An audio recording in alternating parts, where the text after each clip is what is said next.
This Happy Breed by Noel Coward, with John Moffatt as Frank Gibbons, Rosemary Leach as Ethel, Doris Hare as Mrs. Flint, and Robert Lang as Bob Mitchell. The action of the play takes place in the dining room of number 17 Sycamore Road, Clapham Common, in the years between the two World Wars. It begins on a June evening in 1919. The Gibbons family have just moved in.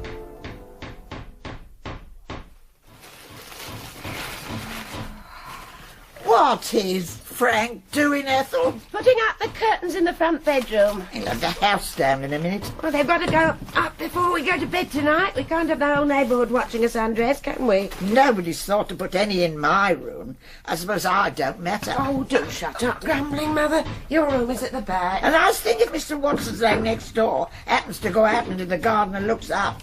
I don't know what is the matter with you today, Mother. Really, I don't. Moving in's no picnic anyhow, and it only makes things worse to keep complaining all the time. Me complain? Oh, I like that, I must say. I've had a splitting headache ever since 2 o'clock, and I haven't so much as mentioned it. Cheer up. You'll feel better when you've had a nice cup of tea. If I ever have a nice cup of tea. Well, the kettle's on, but Sylvia isn't back yet. Oh, Sylvia. She had to go to the UK stores, and that's quite a way. She wouldn't have had to do that if she hadn't forgotten to get half the things you told her to order. That girl's getting sillier and sillier every breath she takes. Her and her anemia. Oh. I don't know how you and Fred put up with it, and that's a fact. But I couldn't let my own sister-in-law live all by herself, now could I? Especially after all she's been through. Oh, she's been through indeed. I suppose you'd be saying next she wasn't engaged to Bertie and he wasn't killed and they lived happy ever after. Sylvia hasn't been through no more than anyone else has. Not so much if the truth were known. What she needs is a job of work. She's too delicate. You know what the doctor said. Oh, that doctor say anything. Look how he went on over Queenie's whooping cough, frightening us all to death. Isn't that the front door? Yes, I gave Sylvia a key. She's probably lost it. Perhaps she's been run over, and it's the police come to tell us. Well, you've taken your time, Sylvia, I must say. Well, I'd like to see you any quicker with this lot to carry. Oh, my poor back. It was your feet this afternoon. Well, it's my back now, so there. What's that hammering? Frank, he's putting up the curtains in the front bedroom. I shall be glad when we're settled in and no mistake. Here, Syl, go and fix the food. There's a dear. Oh. I've got to get this room straight. No peace for the wicked. Mother, you might go and help her. Oh. Now, go on, Mother. You've sat there quite long enough. No, it's all very fine for you. You're a young woman. Wait till you get to my age.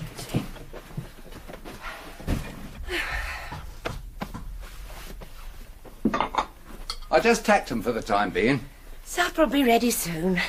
You look tired. You've been doing too much. Oh, dogs are silly. Well, you've been at it all day. Well, what do you expect me to do? Sit down by the fire and read a nice book? All right, Snappy. Oh, they haven't half left that garden in a mess. Wait till I get after it. Here, bit of luck about that may tree, isn't it? I never noticed it. No, you wouldn't. Well, a fat lot of time I've had to stand around looking at may trees through the French windows. Do you like it? Like what? The house, silly. You haven't said a word. Of course I like it. Oh, I can't hardly believe it, you know, not really.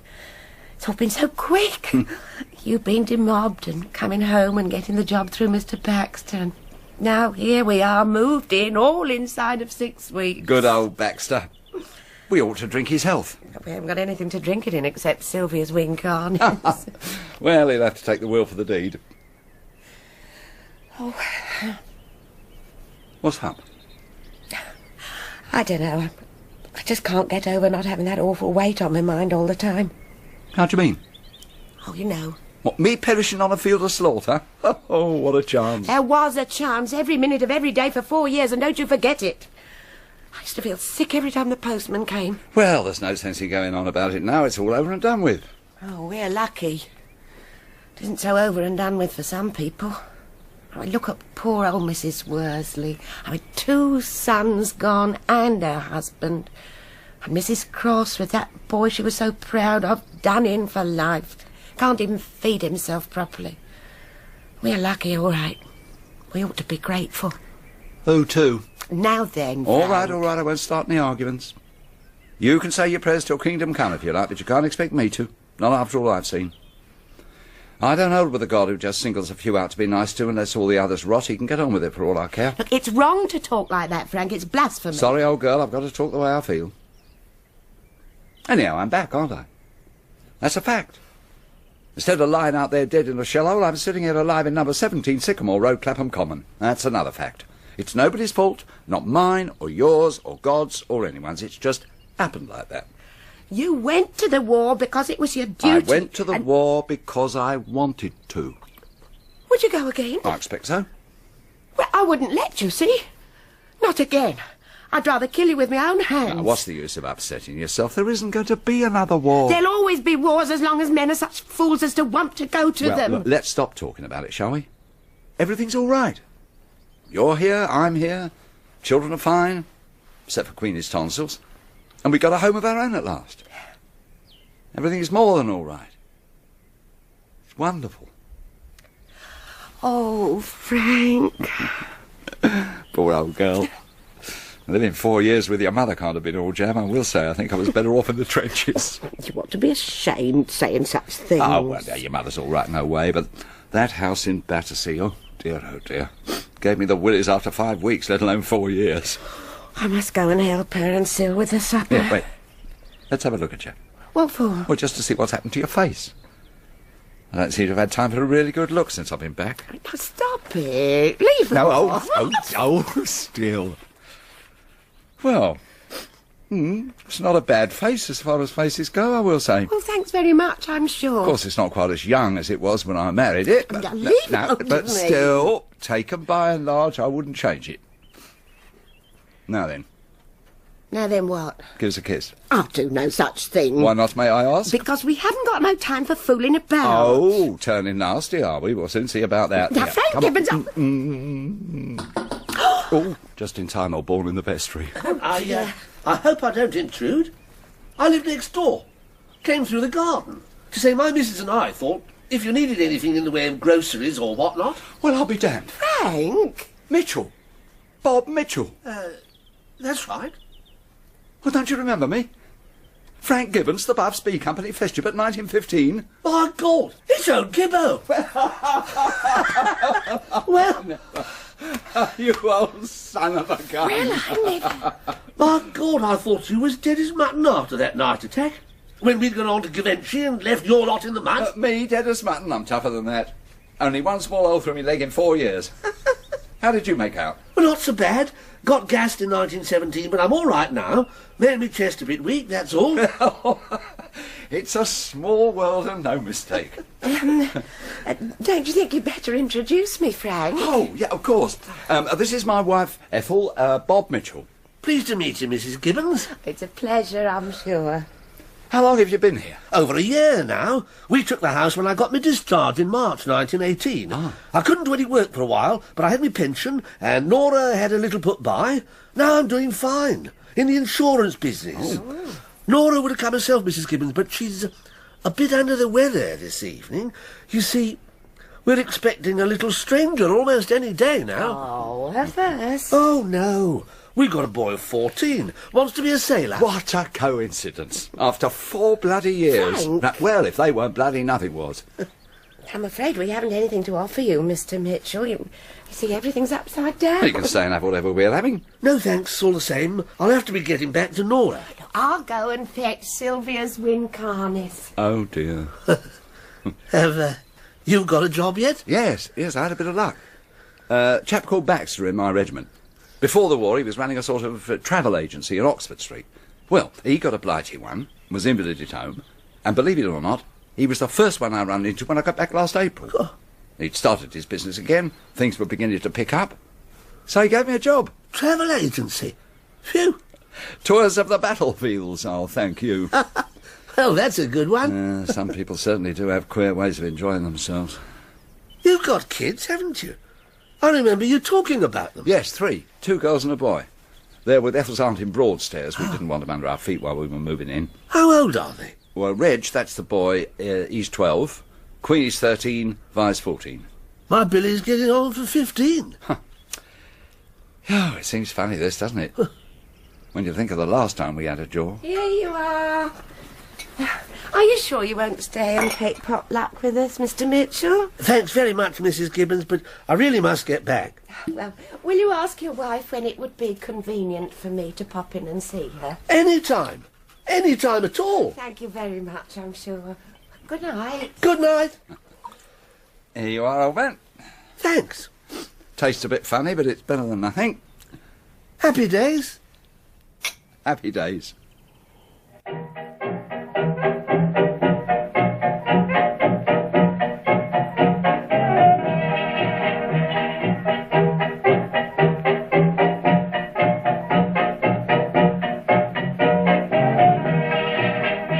Six years have passed. It's Christmas afternoon, 1925.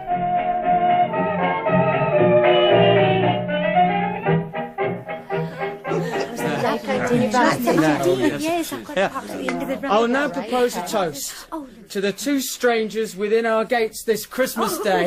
Get Reg. Queenie. Welcome, thrice welcome, Sam Leadbitter and Phyllis Blake. Oh, thank you. You ought to mention the lady first. Sweeping aside the annoying interruptions of my sister, who is being far too bossy, as usual, I will now call upon my old and valued friend, Sam Leadbitter, to say a few words. Valued friend. You've only known him since Come on, August Bank Sam, holiday. come on. Ladies and gentlemen, comrades. Make up your mind. Comrades, in thanking you for your kind hospitality on this festive day, I would like to say that it is both a pleasure and a privilege to be here. Hear, hear. Though, as you know, holding the views I do, it's really against my principles to hobnob to any great extent with the bourgeoisie. What's that? I think it means common in a nice way. Order! I cannot but feel that today, what with being Christmas and one thing and another, it would be but right and proper to put aside all prejudice and class hatred. Oh, very nice of you, I'm sure. As you well know, there are millions and millions of homes in this country today where Christmas is naught but a mockery, where there is neither warmth nor food, nor even the bare necessities of life, where little children, old before their time, huddle round a fireless grate. Oh, they'd be just as well off if they stayed in the middle of the room then, wouldn't they? Shut up, Queenie. That sort of remark, Queenie, springs from complacency, arrogance and a full stomach. You leave my stomach out of it. It is people like you, apathetic, unthinking, docile supporters of a capitalistic system, which is a disgrace to civilization, who are responsible for at least 3/4 of the cruel suffering of the world. Here, here. It doesn't matter to you that the greatest struggle for the betterment of mankind that has ever been in the history of the world is going on under your noses. Oh no!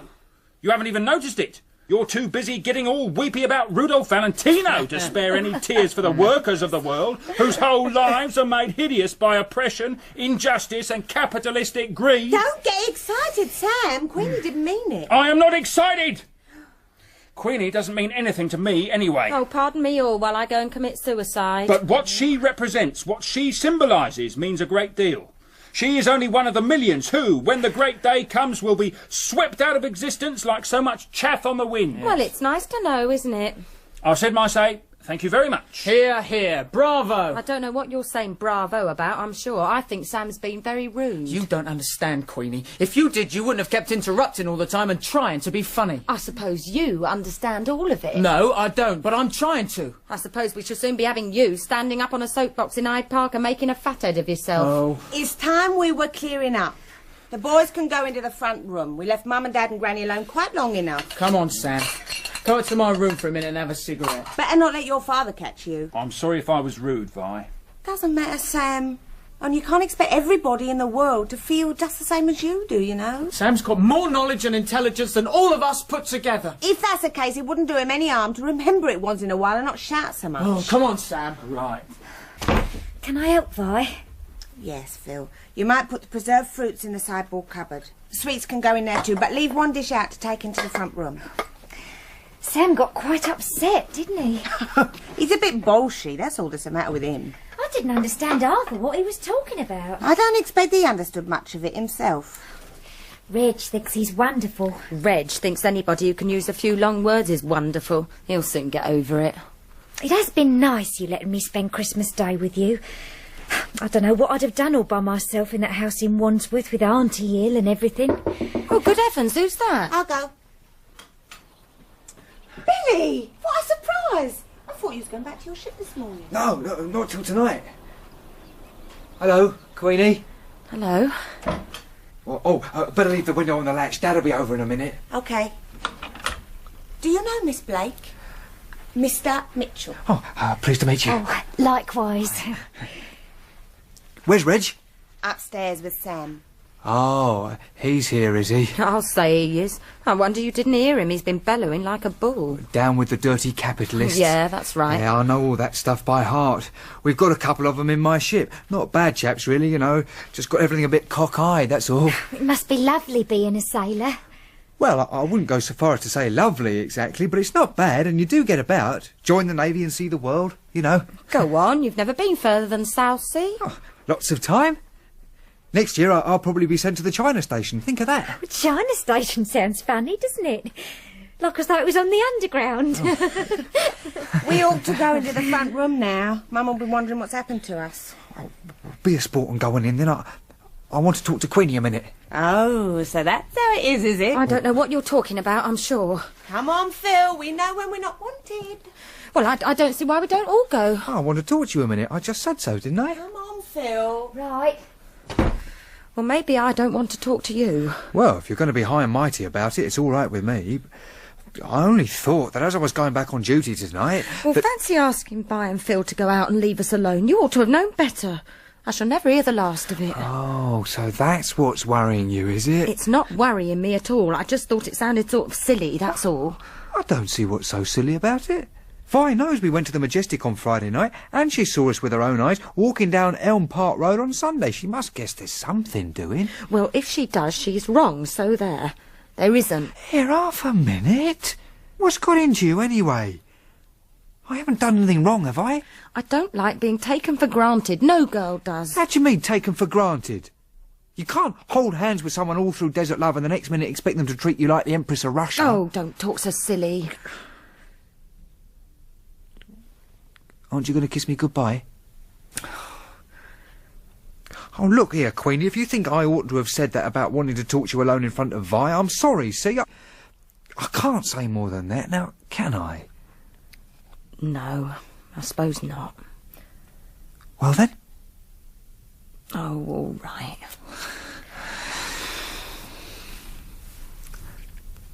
I do love you, Queenie. You know that, don't you? Yes. I wouldn't do anything to upset you. You know that, don't you? Oh, Billy. I wish you weren't going back so soon. Will you write to me every now and again? Even if it's only a postcard? If you'll write to me. Oh, that's easy. Promise? Yes. Cross my heart. You're the sweetest girl I ever met in all my life, or ever will meet, either. Oh, that's easy to say, but how do you know? Oh, never you mind. It's true.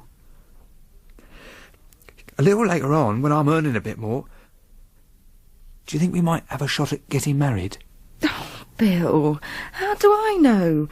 You might be in China or anywhere. You might have forgotten all about me by then. Oh, more likely to be the other way round. Pretty kid like you, working at being a manicurist, talking to all sorts of different fellas all day long. And... oh. It isn't all jam being a sailor's wife, is it? I wouldn't be so bad. If I get my promotion and get on... Don't say anything now. Just think it over. Oh, Billy, I wouldn't be the right sort of wife for you. Really, I wouldn't. I want too much. How do you mean? I know it sounds silly, but I'm not like Vi. She's a quiet one. I'm different. Mum sometimes says that all I think of is having a good time, but it isn't only that. Well, I don't see no harm in wanting to have a good time. That's what everybody wants in one way or another. I'll tell you something awful. I hate living here. I hate living in a house that's exactly like hundreds of other houses. I hate coming home from work in the tube. I hate washing up and listening to Aunt Sylvia keeping on about how ill she is all the time. And what's more, I know why I hate it too. It's because it's all so common. There. I expect you'll think I'm getting above myself, and I wouldn't blame you. Maybe I am. I can't help it. That's why I don't think I'd be a good wife for you, however much I loved you. And I do. I really do. Oh, Benny. Come on now. Cheer up. You don't want to have red eyes on Christmas Day, do you? I'm sorry, Bill. Please, forgive me.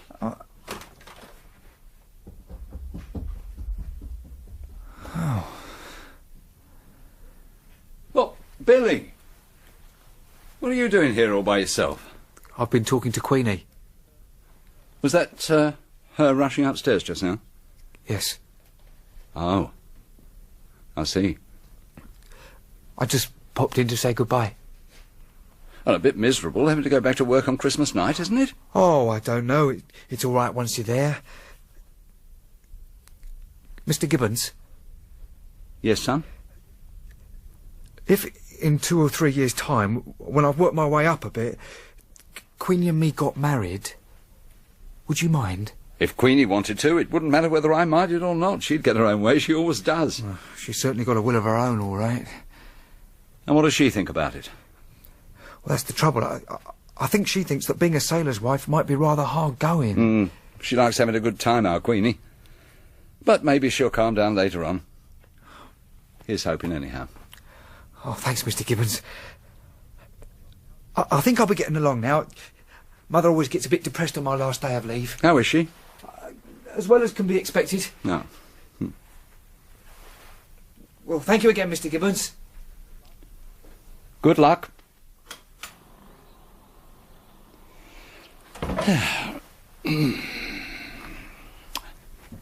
Frank, you are awful creeping out like that. You knew Sylvia was waiting to sing. And what about you? I came to find you. No, yes, we know all about that. Do you want the light on? No, it's all right like this. Is Reg in there? Yes, he came in a minute ago with that Sam Leadbitter. What's the betting they've been smoking themselves silly up in Reg's room? Well, it is Christmas. Yeah. I don't think much of that Sam Leadbitter taken all round. Seems a bit soft to me. I wouldn't call him soft, exactly. Well, you know what I mean. All that talking big. He'll get himself into trouble one of these days, you mark my words. No, he'll grow out of it. I used to shoot me neck off to beat the band when I was his age. Oh, not like he does, though. I mean, all that stuff about world revolution and the great day and down with everything. You had more sense than that. Anyhow, I wouldn't mind so much if it wasn't for Reg taking every word he says as gospel. No, I shouldn't say a word if I was you. Let them get it out of their systems. It is wrong, isn't it? All that bullshit business. Oh, there's something to be said for it. There's always something to be said for everything. And where they go wrong is trying to get things done too quickly. We don't like doing things quickly in this country. It's like gardening. Someone once said we was a nation of gardeners, and they weren't far wrong. We're used to planting things, watching them grow, looking out for changes in the weather. Tell me you and your garden. Oh, well, it's true. I mean, think what a mess there'd be if all the flowers and vegetables and crops came popping up all in a minute. Well, that's what all these social reformers are trying to do. Trying to alter the way of things all at once. Now, what works in other countries won't work in this one. We've got our own way of settling things. Maybe slow, maybe a bit dull, but it suits us all right, and it always will. We ought to go back, really. It'll be tea time in a minute. It's cosy in here. Oh, it's getting quite dark, isn't it?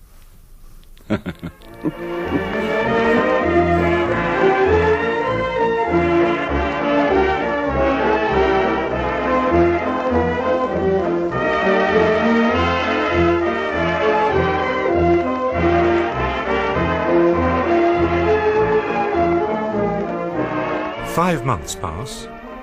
It is a late evening in May, the year 1926.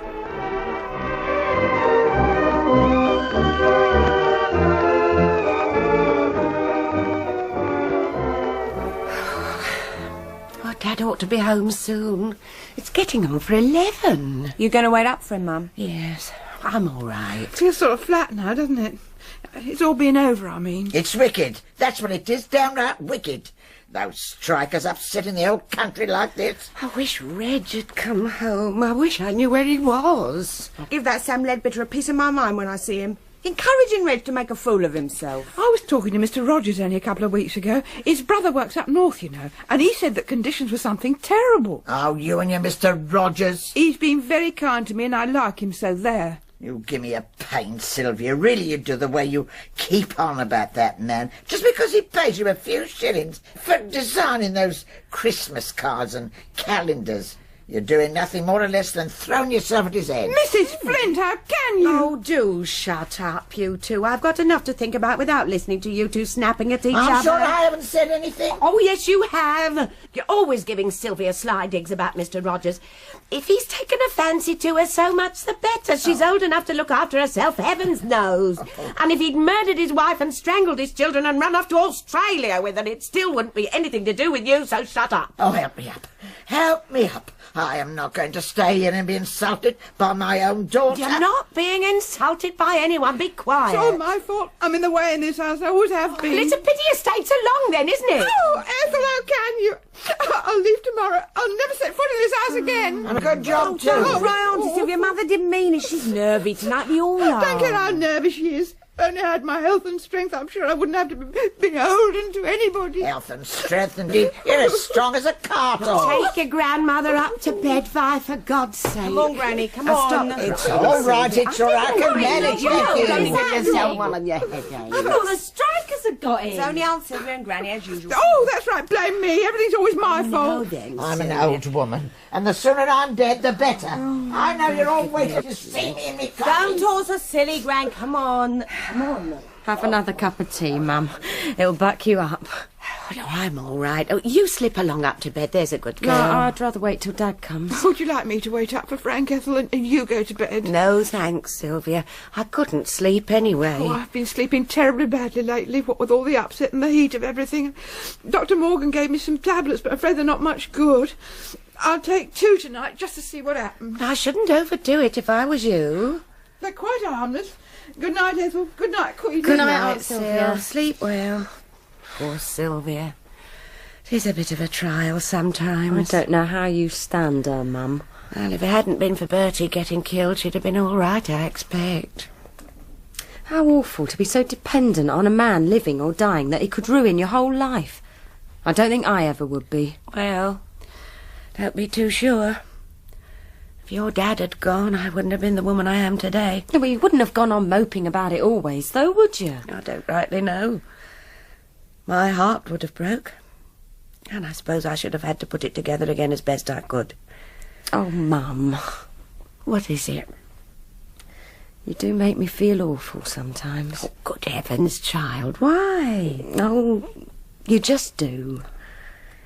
Heard from Billy since he went? Oh, yeah. Just a postcard with a camel on it. Camel? Yeah, his ship stopped somewhere where there was camels, and so he sent me a picture of one. His poor mother misses him something dreadful. We all miss him, really, don't we? Yeah. I suppose we do. Oh, there's the bell. Yeah, it's all right, I'll go. I'll get it. Oh, OK. Oh, hello, Phil. Hello, boy. Oh. Please forgive me for calling so late, Mrs. Gibbons. All right, but I just popped over on my bike to see if Reg had come back yet. Yeah, well, he hasn't. Dad's not back either, but he's due any minute.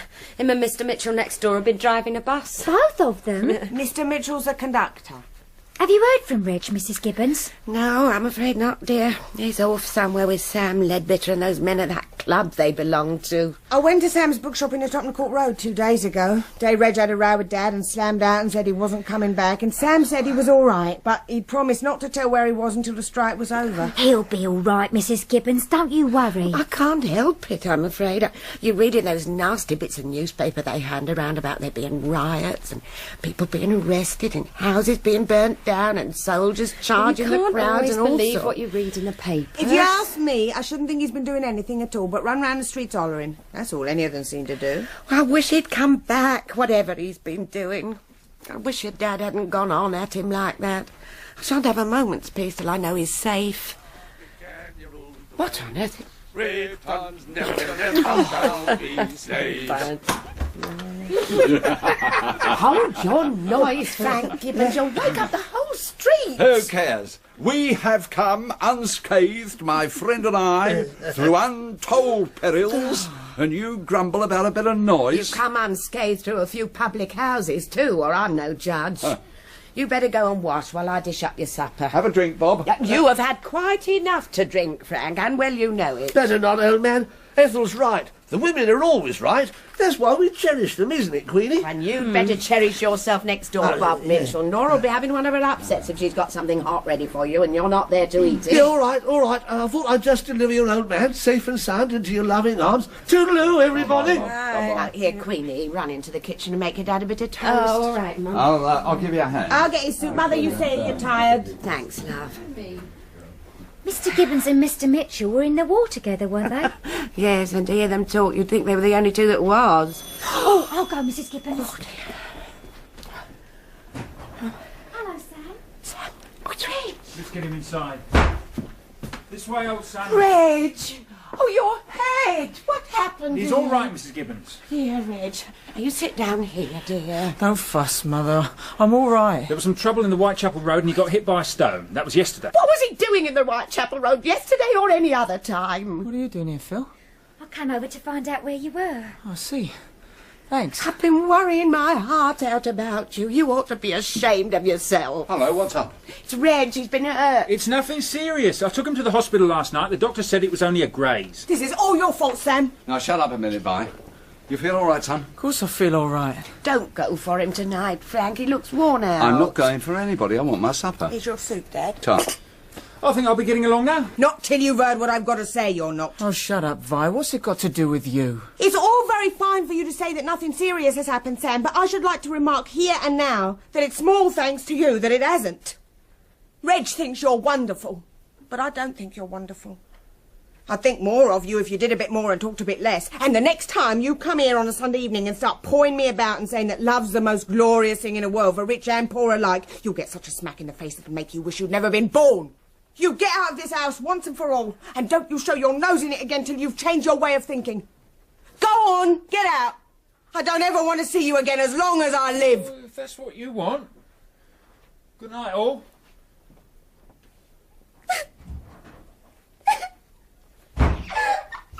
Oh, dear. I'd better go after. No, much better leave her alone. I think I'd better be getting back now, Mrs. Gibbons. I hope your head will be better in the morning, Reg. Thanks for coming round. See you tomorrow? Oh, all right. Good night, all. Good night, Good night, Phil. Good night. It's time we was all in bed. Go on up, Ethel. I'll turn out. Well, you promised me you won't be hard on him tonight, Frank. He looks as white as a sheet. I feel fine, Mum. Don't worry about me. And come in and say good night to me on your way to bed, Reg. All right. Well, Dad, let's have it and get it over with. Easier said than done, isn't it? You and me don't quite see things the same way, do we? I know you think all the things I believe in are wrong. No, that's where you make a mistake, son. I don't think any such thing. You've got a right to your opinions the same as I've got a right to mine. The only thing that worries me is that you should get it into your head that all these ideas you've picked up from Sam and Sam's friends are new. They're not new. They're as old as the hills. Anybody with any sense has always known about the injustice of some people having a lot and other people having nothing at all. But where I think you go wrong is to blame it all on systems and governments. Now, you've got to go deeper than that to find out the cause of most of the troubles of this world. And when you've had a good look, you'll see, likely as not, that good old human nature's at the bottom of the whole thing. If everybody had the same chance as everybody else, human nature would be better, wouldn't it? Well, it doesn't seem as though we were ever going to find that out, does it? Looks like a bit of a deadlock to me. As long as we go on admitting that, the workers of the world will go on being ground down and the capitalists will go on fattening on their blood and sweat. Don't let's start all that now. Let's use our own words, not other people's. I don't know what you mean. Oh, come off it, Reg. Kid of your age talking about blood and sweat and capitalism. When I was rising 20, I had a damn sight more cheerful things to think about than that, I can tell you. Old people always think that all young people want to do is to enjoy themselves. Now, don't you sit there and tell me you haven't been enjoying yourself tip-top these last few days, running about the streets and throwing stones and yelling your head off. It's no use talking, Dad. You don't understand and you never will. No, you're quite right. Arguing never got anybody anywhere. I'll just give you one bit of advice, and then we'll call it a day. What is it? It's this, son. I belong to a generation of men, most of which aren't here anymore. And we all did the same thing for the same reason, no matter what we thought about politics. Now all that's over, and we're all going on as best we can as though nothing had happened. But as a matter of fact, several things did happen. And one of them was that the country suddenly got tired. It's tired now. But the old girl's got stamina. And don't you make any mistake about it. And it's up to us ordinary people to keep things steady. And that's your job, my son, and just you remember it. Yes, Dad. And the next time you slam out of the house without a word and never let your mother know where you are and worry her to death, I'll lather the living daylight out of you. Right, now cut along upstairs and get a bit of sleep. All right, Dad. And don't forget to go in and say good night to your mum. All right, Dad. Thanks, Dad.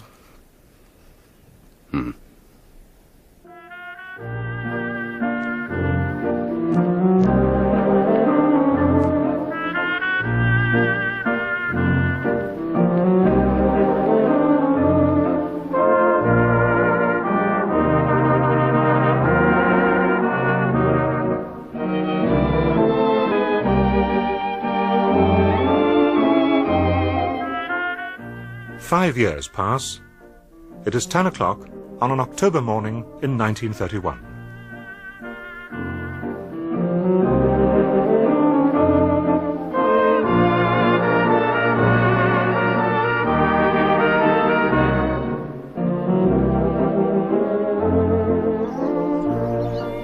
Well, we got a nice day for it. Oh, morning, Bob. What, a cup of tea? No, thanks. How's Nora? A bit more cheerful. She always is when Billy's home. It was that last miscarriage 6 years ago that did her in, you know. She'd probably have been all right if it hadn't been for that. Poor old Nora. Well, this is a nice conversation for us to be having on a wedding day, I will say. How's the happy bridegroom? Well, the happy bridegroom locked himself in the bathroom for nearly an hour this morning. You'd think he hadn't washed for a month. Natural anxiety, old man. Can't blame him. Funny to think of him starting off on a honeymoon, isn't it? Seems a hell of a long time ago since we did. Reg is doing all right now, isn't he? Yes, he's got his rise. He's assistant clerk to one of the managers. No more of that bullshit nonsense. Oh, no. He's got quite a lot of horse sense, you know, underneath. He had a nice look at the Labour government, saw what a mess they were making of everything. You should have heard him the other night when the election results came through, jumping up and down like a jack-in-the-box he was. Oh, no, he's Britain forever now, all right. Well, that's good news. And Sam shook him up a bit too, you know, giving up that old bombshell bookshop of his and marrying Vi and settling down. Oh, yes, we've all gone back to being the backbone of the empire. Dad? Oh, hello. Oh, hello, Uncle Bob. Hello, Reg. Feeling nervous? My legs feel a bit funny. Is Billy nearly ready? Yes, and he's got the ring all right, too. Right. I saw him put it in his pocket myself. He'll be here in a minute. Good. I'd better be getting along now and get myself spruced up. Yeah, right, Dad. See you at the church, Reg. Yeah, see you. Well, son. Well, Dad. Suppose I ought to be giving you a few bits of fatherly advice, am I right? What about Dad? Well, there's the facts of life, for instance. I could probably tell you a few things about them. Yes, I bet you could at that. Reg, Yeah, Dad? would you say, you know, taken by and large, that you've been a good boy on the whole since you've grown up? Well, I've had me bits of fun every now and again. Well, marriage is a little different, you know, from just having a bit of fun. Yeah, I expect it is. Women aren't all the same by any manner of means. Some of them don't care what happens so long as they have a good time. Marriage isn't important to them beyond having the ring and being called Mrs. Whatever it is. But your mother wasn't that sort. And I don't think Phyllis is either. She's a nice girl and she loves you a lot. I know, Dad. And when a woman loves you that much, she's liable to be a bit oversensitive, you know? It's as well to remember that. I'll remember, Dad. Just go carefully with her. Be gentle. You've got a long time to be together. All your lives, I hope. It's worthwhile to go easy and get to know each other gradual. And if later on, a long time later on, you ever get yourself caught up with someone else, well, just see to it that Phyllis doesn't get hurt by it. Put your wife first always. Lots of little things can happen on the side without doing much harm, providing you don't make a fool of yourself and you keep quiet about it. But anything that's liable to bust up your home and your life with your wife and children is not worth it. Just remember that and you won't go far wrong. All right, Dad. Thanks. Yeah, good lad. Well, I'd better be getting myself dressed up. All ready for the ball and chain? You're too bloody cheerful by half. Oh, of course I am. I'm a sailor, aren't I? All sailors are bright and breezy. It's in the regulations. I'd better go and get my coat. We'll have to be starting in a minute. Righto. Oh, why can't you look where you're going? You nearly knocked me down. Sorry, old girl. Oh, it's you. Yes. Well, it's a nice day anyhow, isn't it? Fine. I'm awfully sorry about last night, Billy. Really, I am. Oh, no need to be sorry. It's not your fault. When you've gone back, they'll all be asking me questions. I don't know what to say. Tell them the truth. I love you and asked you to marry me. You don't love me and said no. It's simple enough. It sounds horrid when you say it like that. There's no use pretending, is there? No, I suppose there isn't. I'm sorry, though, all the same. There's someone else, isn't there? I don't know what you mean. You're in love with someone else. It's no business of yours if I am. Why couldn't you have told me last night? Or a long time ago? Don't you trust me? You haven't got any right to ask me things like that. Oh, listen here, Queenie. You've been the only girl I've cared a damn about for getting on 7 years now. We haven't seen much of each other on account of me being away at sea, but you've known all the time that I was thinking of you and hoping that as the years went by, you'd grow out of some of your highfalutin ideas and think me good enough to be your husband. All that gives me the right to ask you anything I like. Is there someone else, or isn't there? Yes, there is, if you must know. So there. Are you going to marry him? If you say a word about this to anyone, I'll never speak to you as long as I live. Are you going to marry him? No. Why not? That's my affair. Is he married already? I wish you'd leave me alone. Is he? Yes, he is. Now, are you satisfied? Oh, Queenie. You're an awful fool. Who are you calling a fool? People can't help their feelings. No, but they can have enough sense not to let their feelings get the better of them. What you're doing's wrong, whichever way you look at it. There's your mother and father to start with. It'll break their hearts if ever they find out about it. And then there's the man's wife, whoever she is. You're laying up trouble there. But most important of all, there's you. You won't get much out of it in the long run, and don't you fool yourself. You're not that kind of girl, really, whatever you may think. Oh, thanks very much for the lecture. Oh. You're quite right. It's no good me saying any more.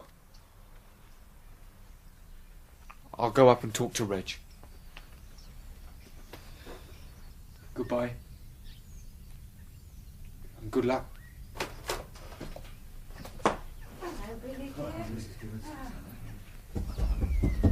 Well, Vi and Sam ought to be here by now. Oh, yeah, these boots are giving me what for, all right.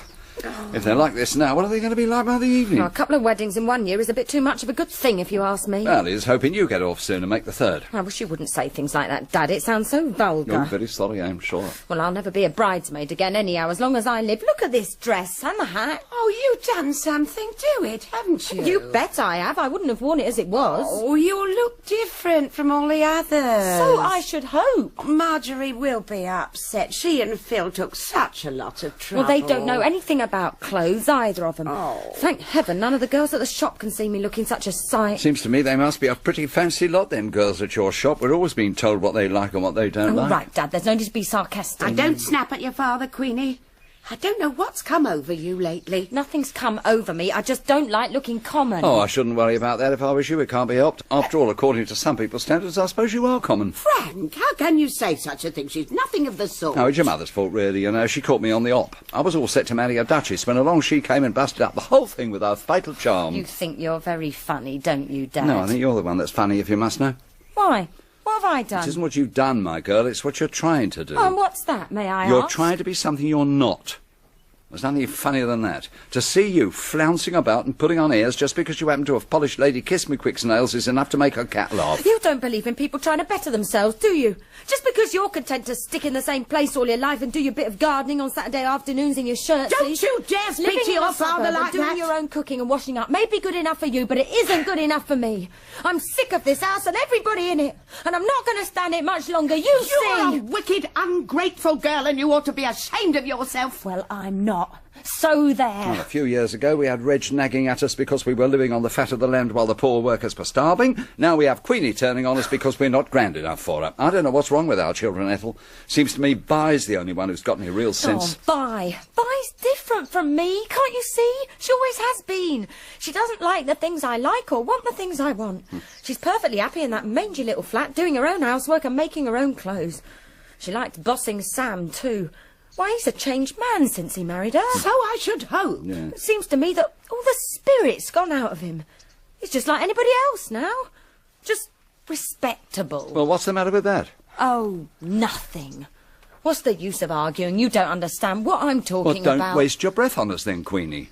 We're as we are, and that's how we're going to stay, and if you don't like it, you can lump it. And one of these days, when you know a bit more, you'll find out that there are worse things than being ordinary and respectable and living the way you've been brought up to live. In the meantime, as long as you're with us, I mean, your mum and me would be much obliged if you'd keep your tongue between your teeth and behave yourself. Now, you better go upstairs, slap some more paint on your face, make yourself look as much like a tart as possible, and do the girls at the shop credit. Now, go on, op it. Oh, there now. She'll be snapping our heads off for the rest of the day. We spoiled her when she was little. We've always spoiled her. No, Frank, it isn't only that. She's upset about something. Sort of strung up. She has been for a long time.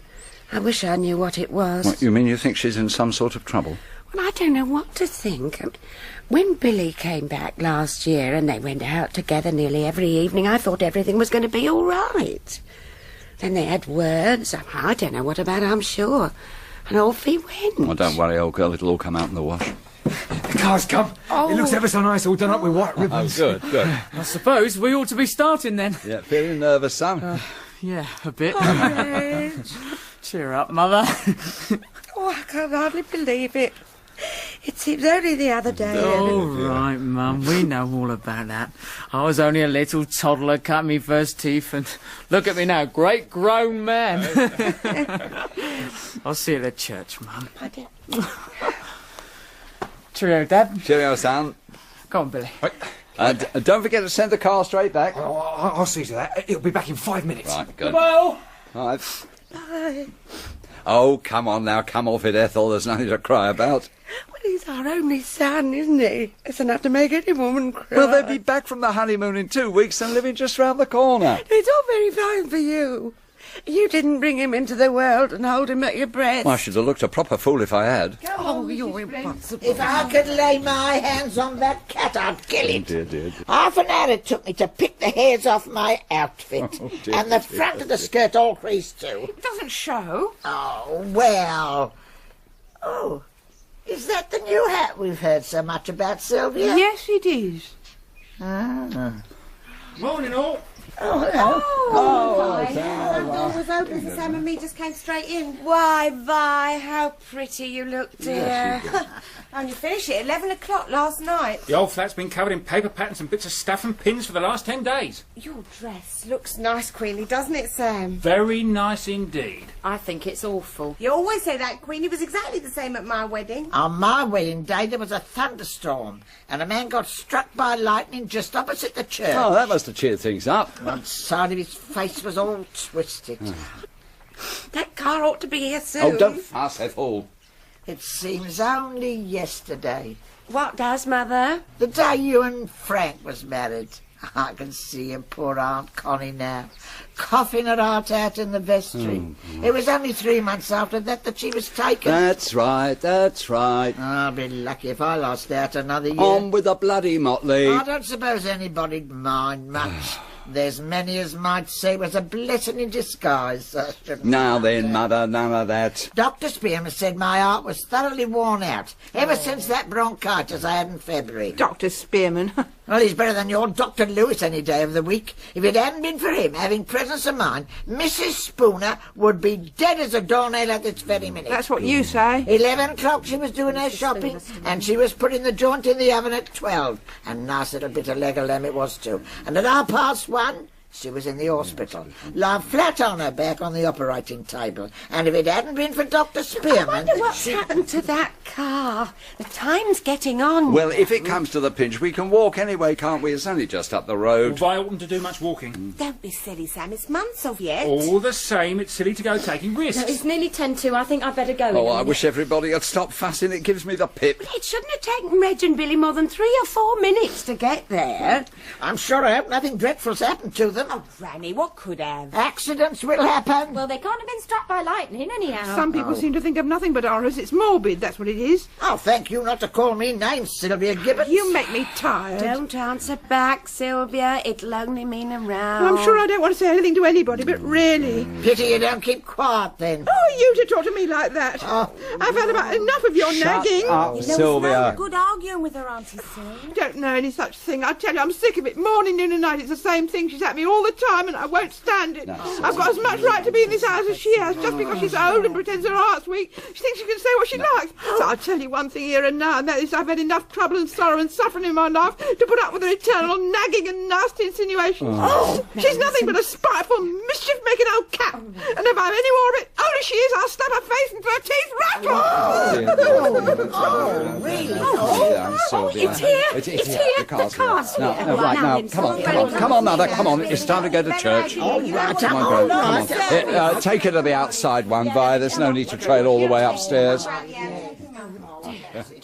Ready, old girl? Ready.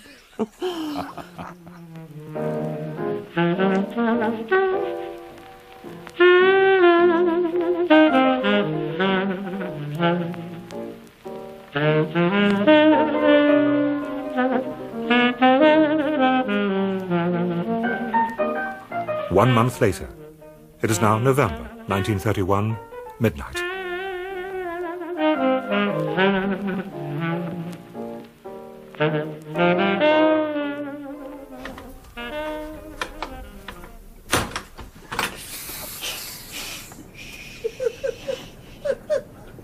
God help poor sailors on a night like this. Where's the light? It's over by the door.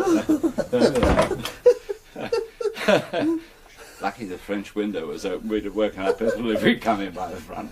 Here we are. Right. Now then. Now then, what? One more nightcap. You won't half have a thick head in the morning. Well, what about you? I'm past caring, old man. That's right. Now, Sue in. Yeah, go easy.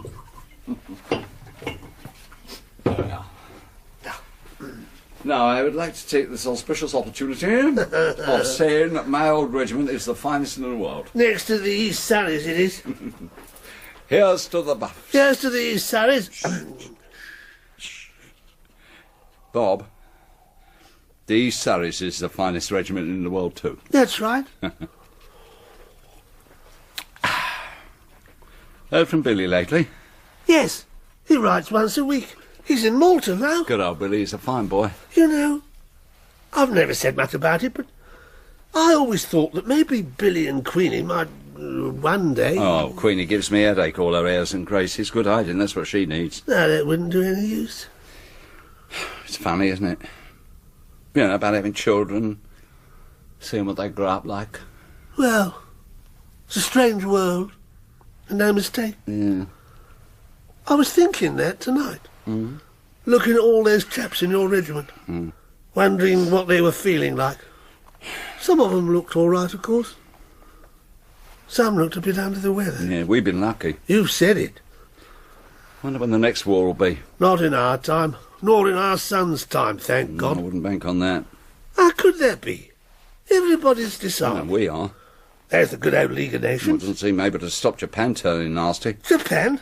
Who cares about Japan? It's a nice long way off, for one thing. Of course, I know if they really start behaving badly, all we got to do is send a couple of battleships along and scare the little sods out of their wits. That's right. All the same. We've got the finest navy in the world, and don't you forget it. And we've got a nice new government now, and everything in the garden's lovely. Here's hoping. Stanley Baldwin. Ramsay MacDonald. Well, I'll have to be pushing off home in a minute. No, have one more before you go. Now listen, Frankie boy. We're up to the gills already. Just a little one for the road. The road? I only got about 3 yards to go. That's enough. Oh, good, now you've done it. Yeah. Wait a minute. Listen. Come on. Pull yourself together. We're for it. Yeah, right. Chest out. Chin up. Attention. And what do you think you're doing, if I may make so bold? Bob was just going home. Oh, just going home, was he? Yes. Sorry we woke you up, Ethel. What was that you dropped? The poor old John Hake. I suppose you know what the time is, don't you? Time was meant for slaves. Now, you go up to bed, Frank Gibbons. I'll have something to say to you later. It was my fault, Ethel. You ought to be ashamed of yourselves, both of you men of your age, coming home drunk and waking up the whole house. Now go on, Bob. It's time you went home. All right. I can take a hint. Good night, Mrs. G. Good night, Sergeant. Good night, Hop. It's been a pleasure. Steady the buff. Next time you go to a regimental dinner, you can go to a hotel afterwards and sleep it off. Now go on, get up to bed, and don't make a noise either. What's that? What's what? It's a letter on the mantelpiece. I haven't written no letters. Queenie's writing. Yeah. No, you can't read the girl's private letters. It's addressed to you and me. Well, I'll be damned.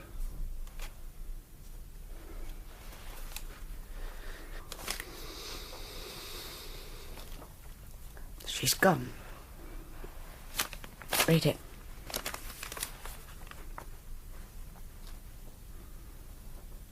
Who's this man? You ever seen him? Oh. I'll fetch her back. I'll give her the hiding of her life. You can't find her. She doesn't say where she's gone. We love each other. His wife won't divorce him. Can't live without each other, so we're going away.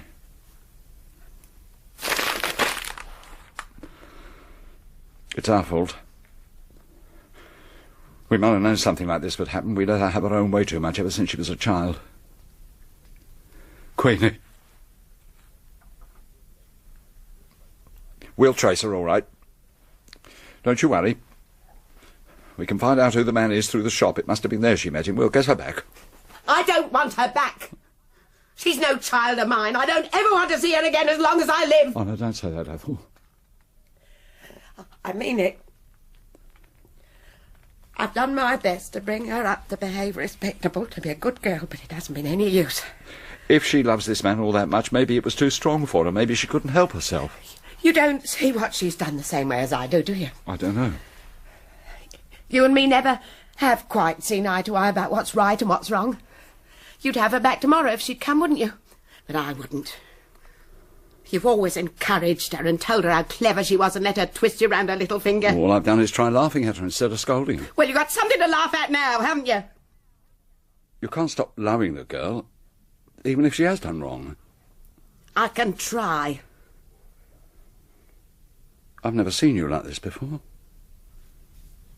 You're hard as nails, aren't you? What do you expect me to be? I don't know.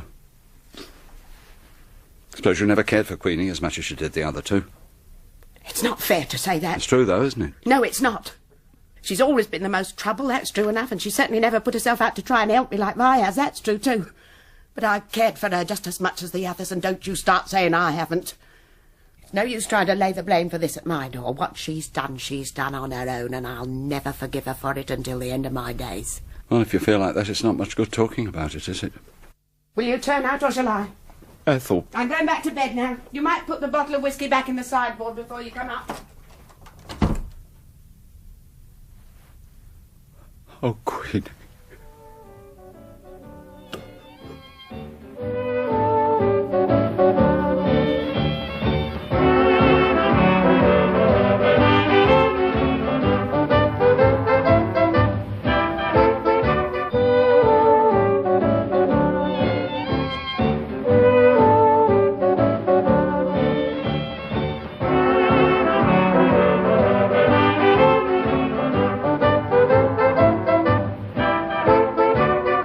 6 months later, 4:30 on a fine afternoon in May 1932.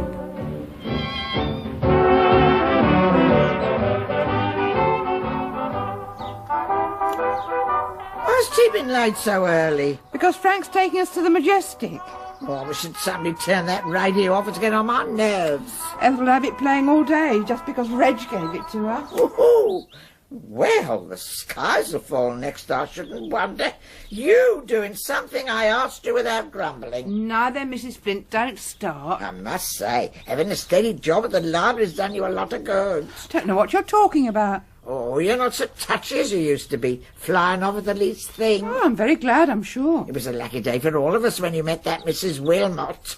I don't know to what you're referring. I was only saying it was a good thing, you meeting that Mrs. Wilmot. Perhaps you'd rather have me the way I was before, not sleeping a wink at night and suffering and being in error. In what? Error. Oh, so that's what it was. And you needn't sneer at Mrs. Wilmot either. She's a wonderful woman. She must be, to make you believe there wasn't anything the matter with you. That's what I've been saying for years. How long before tea's ready? About 5 minutes. Tell Ethel to start without me, Sylvia. I've got one more bed to weed. Frank's been a changed man since Queenie went. I haven't noticed much difference. Do you think she'll ever come back? She get a piece of my mind if she does. Bringing disgrace on all of us. Frank had a letter from her the other day. How'd you know? I recognise the handwriting. Think he told Ethel? Not very likely. She doesn't let him mention her name if she can help it. It had a French stamp. Oh, disgusting. What's disgusting? Oh, gracious, Ethel. What a start you gave me. What was disgusting? A French stamp. A French stamp? What are you talking about? We were talking about the letter Frank had from Queenie. Oh, were you? It's a pity that Christian Science of yours hasn't taught you to mind your own business, among other things, Sylvia. Well, I'm sure I don't know what I've done. You know perfectly well I won't have Queenie's name spoken in this house. She's gone her own way, and that's that. She doesn't belong here anymore. Now, where's Frank? In the garden. He started weeding another bed. Tea's ready. We said we were to begin without him. You coming to the table, Mrs. Flint, or shall I bring it over to you? I'll stay here. The less I open my mouth, the better. Yes, Syl. Take it over to her. Bread and butter? No, thank you.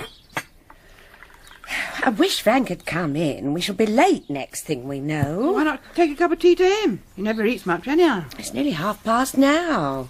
I'll take it if you like. No, I will. Once he starts weeding, he'd go on all night if we let him. No, I wonder who that is. It might be Reg and Phil. Can't be. They're gone to Seven Oaks with them friends of theirs. Hi, whatever's the matter? Where are Mum and Dad? In the garden. Take Granny upstairs. What? There's been an accident. It's Reg and Phil. I've got to tell Mum and Dad. What's that? What sort of an accident? What happened? They were in Reg's car, and a lorry came out of a turning. Are they badly hurt? They're dead. Oh, my God. Please, take Granny upstairs. I must tell them alone. Oh, my God.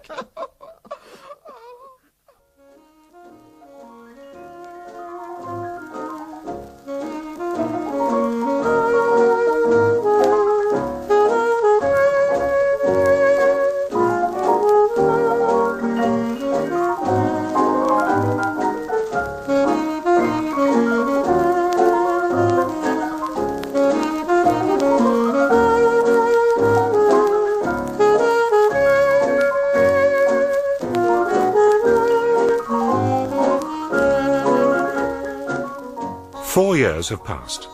It is just after 10 o'clock in the evening of the 10th of December, 1936.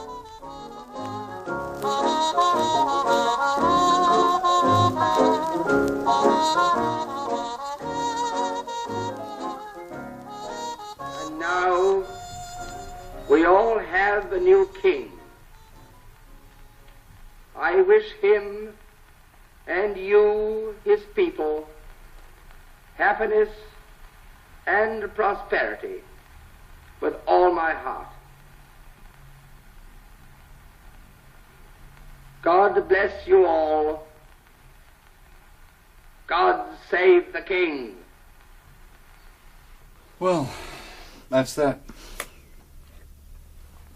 Funny to think that that's being listened to all over the world.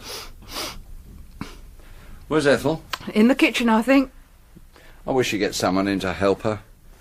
I've tried to make her, but she won't. There's not so much to do since Mrs. Flint passed on. Oh, I do wish you wouldn't talk like that, Sylvia.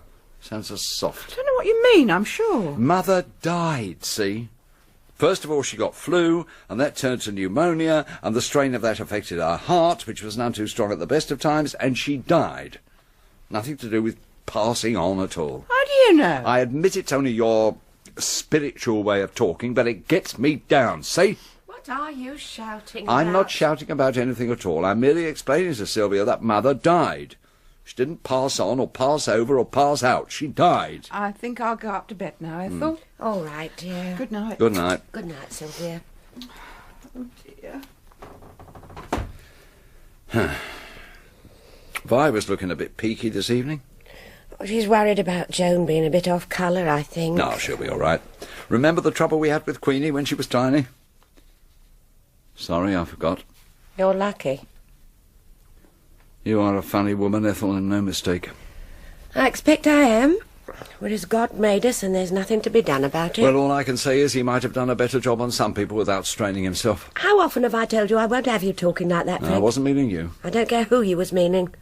If you don't believe in anything yourself, you can at least have the decency to spare the feelings of them as do. As a matter of fact, I believe in a whole lot of things. Well, that's nice to know. And one of them is that being bitter about anybody isn't a good thing. Let alone if it happens to be your own daughter. I'm not bitter. I just don't think of her anymore, that's all. Yeah, that's one of the things I don't believe. Look, don't let's talk about it, shall we? Why don't you have a nice read of the paper? Ah, that'll be Bob. Oh, and now I can get on with me darning. Well, here's a surprise. Billy. Hello, Mr. Gibbons. Mrs. Gibbons. Why, Billy! I'd no idea you was back. I've got a couple of weeks' leave. I've been transferred from a cruiser to a destroyer. Oh, do you like that? You bet I do. Like a drink? No, thanks. Just had one with Dad. Is he coming in? Yes, I think so. A bit later on. He must be glad you're back.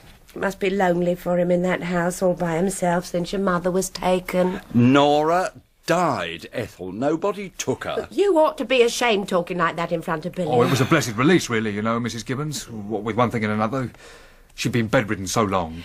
Would you like me to go make you a cup of tea? It won't take a minute. No, thanks, Mrs. Gibbons. There's something I want to talk to you about, as a matter of fact. Both of you. All right, son, what is it? I feel a bit awkward, really. I wanted Dad to come with me and back me up, but he wouldn't. Man of your age hanging on to his father's coattails. Never heard of such a thing. Oh, what have you been up to? What is it, Billy? It's about Queenie. What about her? Does it still make you angry? Even to hear her name? I'm not angry. Have you seen her, Billy? Yes. I've seen her. How is she? Fine. Well, what is it you wanted to say about Queenie, Billy? I sympathise with how you feel, Mrs. Gibbons. I really do. And what's more, she does too. She knows what a wrong she did. She hasn't had too good a time, you know. In fact, she's been through a good deal. He left her, the man she went off with, Major Blunt, after about a year. He went back to his wife. He left Queenie stranded in a sort of boarding house in Brussels. How soon was it before she found another man to take her on? Ethel. A long time. Over 3 years. She's all right now, then, isn't she? Yes. She's all right now. What sort of a bad time did she have? How do you mean? Well, trying to earn a living for herself, getting in and out of different jobs. By the time she had a little money saved and was coming home to England, she got ill with appendicitis and was taken to hospital. Where? How long ago? Oh, Paris. About a year ago. Then, when she was in the hospital, she picked up with an old Scotswoman who was in the next bed, and a little while later, the two of them started an old English tea room in Menton in the south of France. You know, just for the English visitors. And that's where I ran into her by accident. We were doing a summer cruise, and the ship I was in laid off there. Is she there now? No. She isn't there now. Where is she then? She's here. Here? How do you mean here? Next door. With Dad. Billy. We were married last week in a registry office in Plymouth. Married? I've always loved her, you know. I always said I'd wait for her. Oh, Sam. I can't believe it. Oh, Sam. You'll forgive her now, won't you, Mrs. Gibbons? I don't seem to have any choice, do I? I always thought you'd like to have me for a son. Better late than never. Well, that's what it is, isn't it? It's better late than never. Oh, dear. Shall I get you a little nip or something? Please.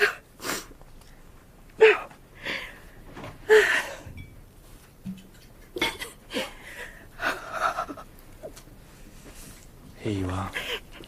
Thanks, love. Come on, Queenie. Come in. Hello, Mum. So you've come back, have you? You bad girl.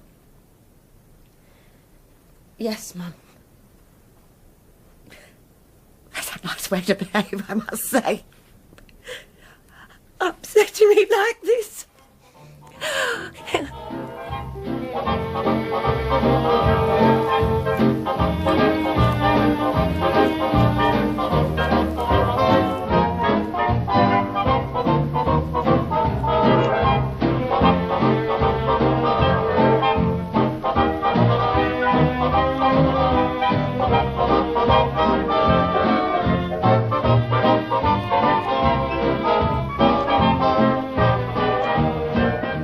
Nearly 2 years pass. It is now September the 30th, 1938, at about 9 o'clock in the evening.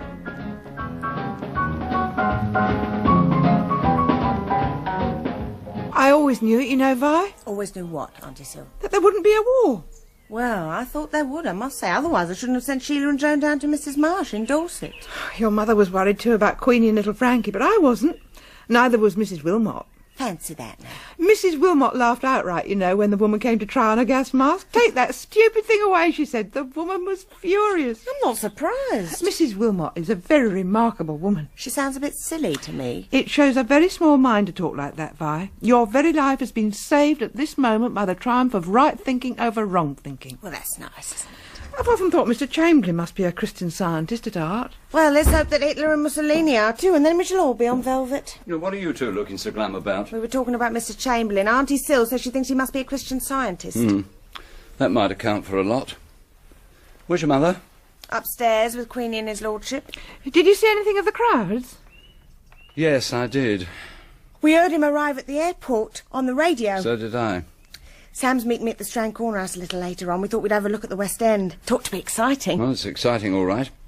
If you like to see a lot of people yelling themselves hoarse without the faintest idea what they're yelling about. How can you, Frank? They're cheering because we've been saved from war. I'll cheer about that when it's proved to me. You wouldn't care if there was another war. Just because you enjoyed yourself in the last one. Now, listen here, Sylvia. Don't you talk to me like that, because I won't have it, see? I did not enjoy myself in the last war. Nobody but a bloody fool without any imagination would ever say that he did. But what I would say is this.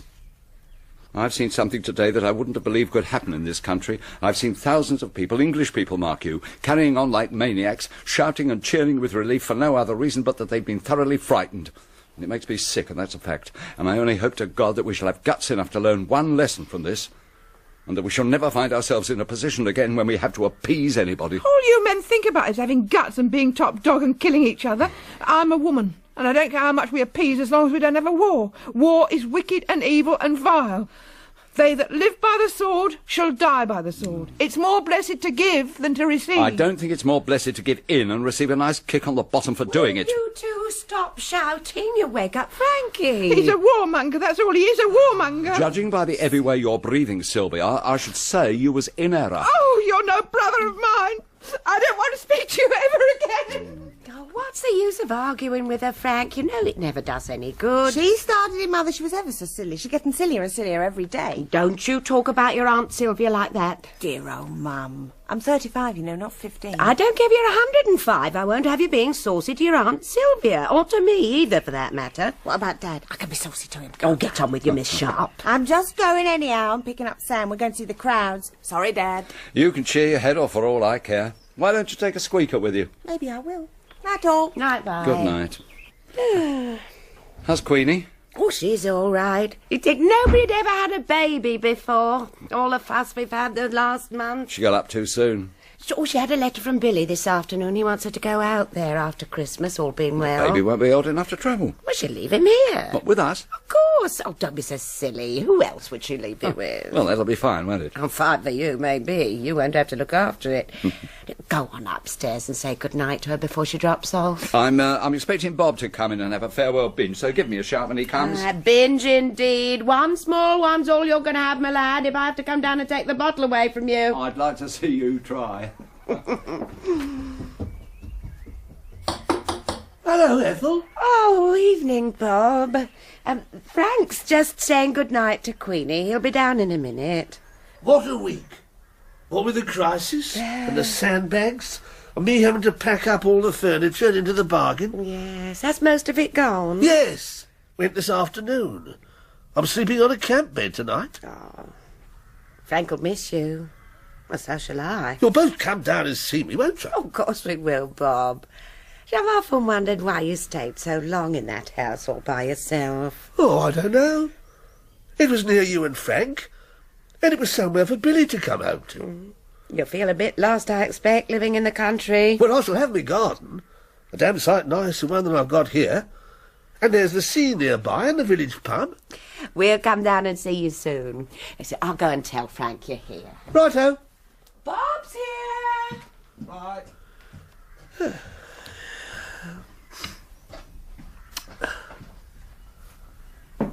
Well, he's back. Umbrella and all. Yes. Let's have a drink. I'm feeling a bit low, what with one thing and another. Only one good thing's happened. What's that? If Queenie goes out to Singapore after Christmas, we're taking charge of the kid. Oh, I thought you'd get him. Well, you couldn't have had him, could you, all alone by the sad sea waves? All right, all right. No hard feelings. Here goes. Happy days.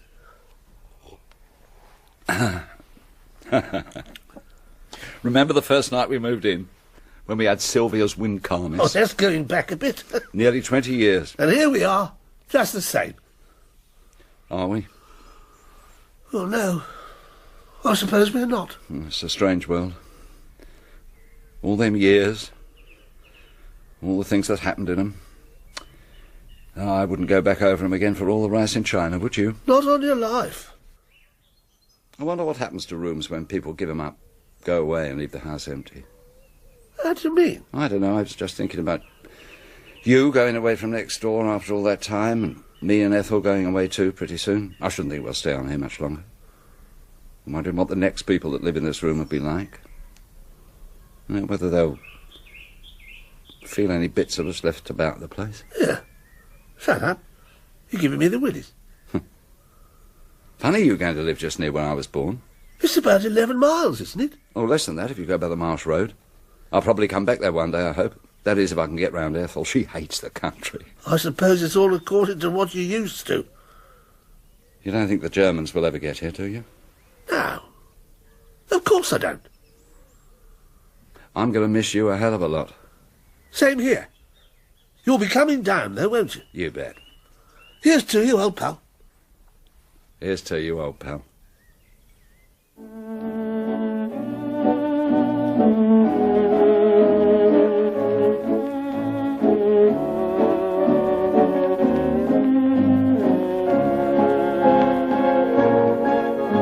Nine months later, a warm summer's evening, June 1939.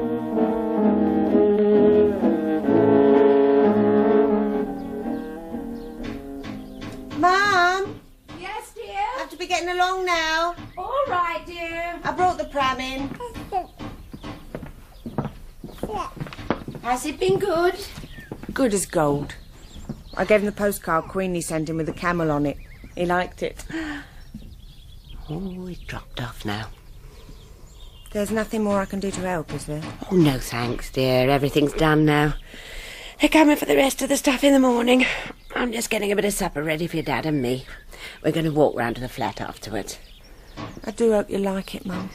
Well, it's got a nice view of the common, I will say that for it. You'll find it easier being on one floor, of course. Yes, I suppose I will. It looked quite nice to me. Bit modernistic, of course. Well, that can't be helped.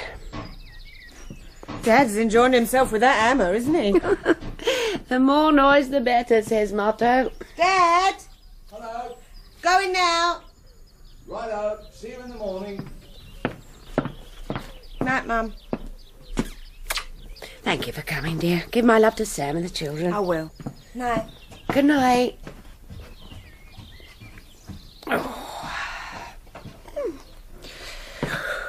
Hello.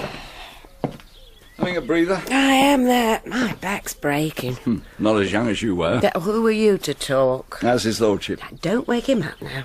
He's dribbling, dirty boy. Well, I expect you dribbled when you was his age. I shall miss that garden.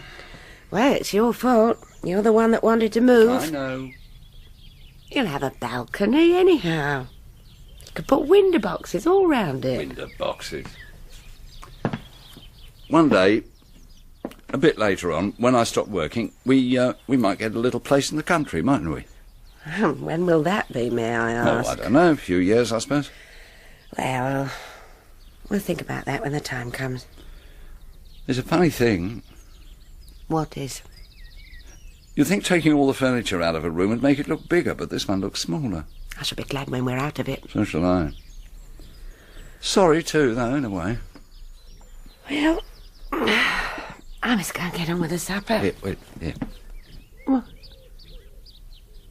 Now, I don't mind how many flats we move into, or where we go, or what we do, as long as I've got you. Don't talk so silly.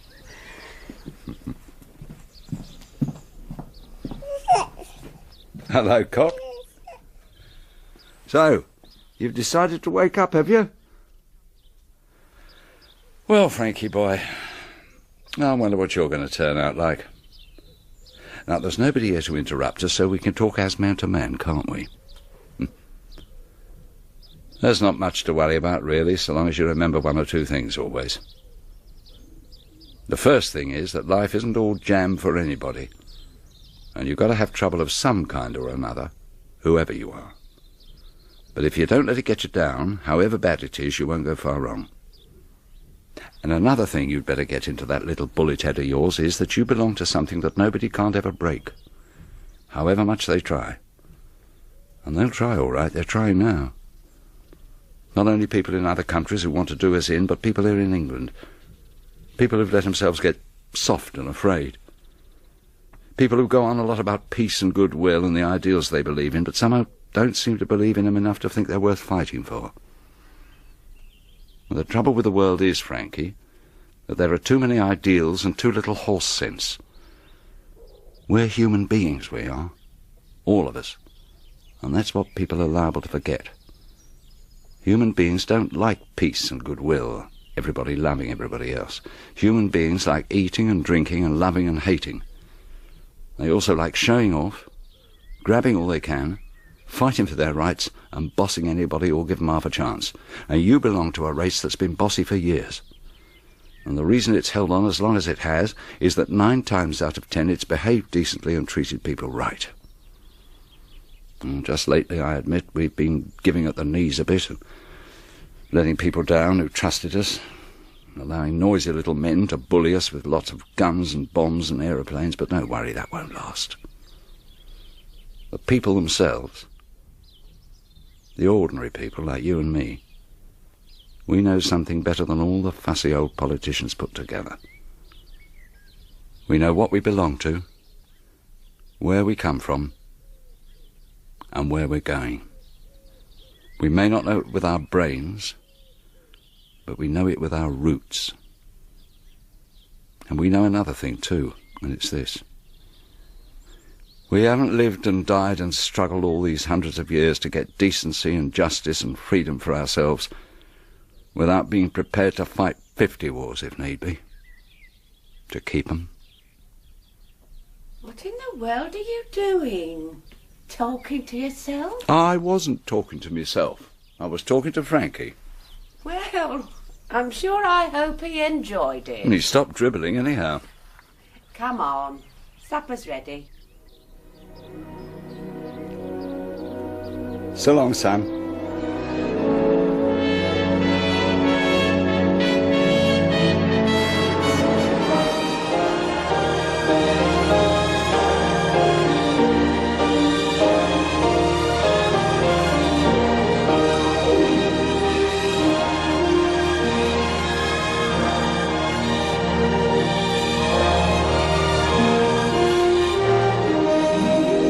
In This Happy Breed by Noel Coward, John Moffatt played Frank Gibbons, Rosemary Leach, Ethel, Doris Hare, Mrs. Flint, Robert Lang, Bob Mitchell, Anna Cropper, Sylvia, Michael Maloney, Billy, Alice Arnold, Queenie, Julia Swift, Vi, Simon Treves, Sam, John McAndrew, Reg, and Elizabeth Mansfield, Phyllis. This Happy Breed was directed by Glyn.